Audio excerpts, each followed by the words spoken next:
আসসালামু আলাইকুম রাহমাতুল্লাহি ওয়া বারাকাতুহু। সুপ্রিয় সম্মানিত দর্শক শ্রোতা, আশা করি মহান রব্বুল আলামিনের দয়ায় আপনারা সকলেই ভালো আছেন।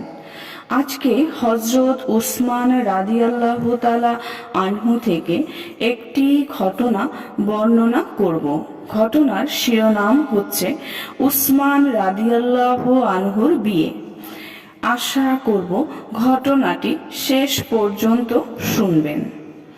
প্রবাদ আছে, অস্ত্রের চেয়ে বেশি ধারালো যদি কিছু থেকে থাকে তাহলে সেটি হলো মানুষের মুখের কথা। এই বিষয়টি হাদিস দ্বারাও প্রমাণিত। রাসূল সাল্লাল্লাহু আলাইহি ওয়াসাল্লাম বলেন, কিছু কিছু কথা যা অস্ত্রের চেয়েও মারাত্মক। ইসলামের বিরুদ্ধে এমনই কথার অস্ত্র ব্যবহার করত আবু লাহাব ও তার স্ত্রী, অথচ আবু লাহাব সম্পর্কে দিক থেকে ছিল রাসূল সাল্লাল্লাহু আলাইহি ওয়াসাল্লামের আত্মীয়। তার দুই ছেলে রাসূল সাল্লাল্লাহু আলাইহি ওয়াসাল্লামের দুই কন্যা রুকাইয়া ও উম্মে কুলসুমকে বিয়ে করেছিল।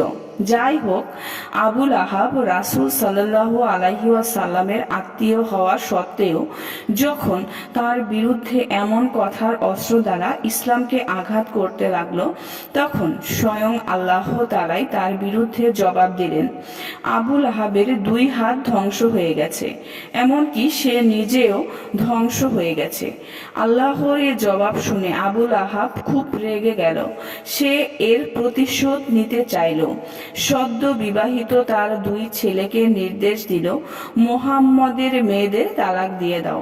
ছেলেরা বাপের কথায় হযরত রুকাইয়া ও উম্মে কুলসুম রাদিয়াল্লাহু আনহুমাকে তালাক দিয়ে দিল।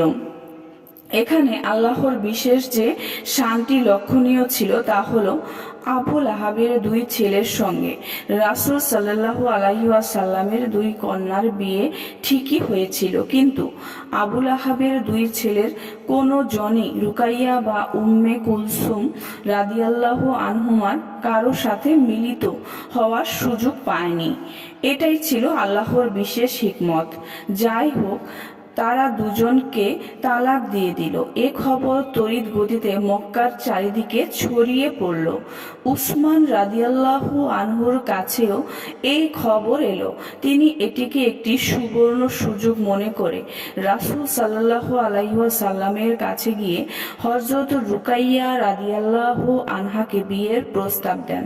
রাসূল সাল্লাল্লাহু আলাইহি ওয়াসাল্লাম সানন্দে এ প্রস্তাব মেনে নেন এবং রুকাইয়াকে হযরত উসমান রাদিয়াল্লাহু আনহুর সঙ্গে বিয়ে দেন। তাদের এই জুটি ছিল খুবই মানানসই।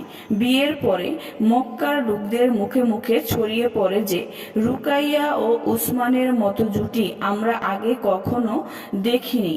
সুপ্রিয় সম্মানিত দর্শক ও শ্রোতা, আজকের ঘটনাটি এই পর্যন্তই। ঘটনাটি যদি ভালো লেগে থাকে অবশ্যই চ্যানেলটি সাবস্ক্রাইব করবেন, লাইক করবেন, কমেন্ট করবেন এবং বেশি বেশি শেয়ার করে দিবেন। সবাই ভালো থাকবেন। আল্লাহ হাফেজ।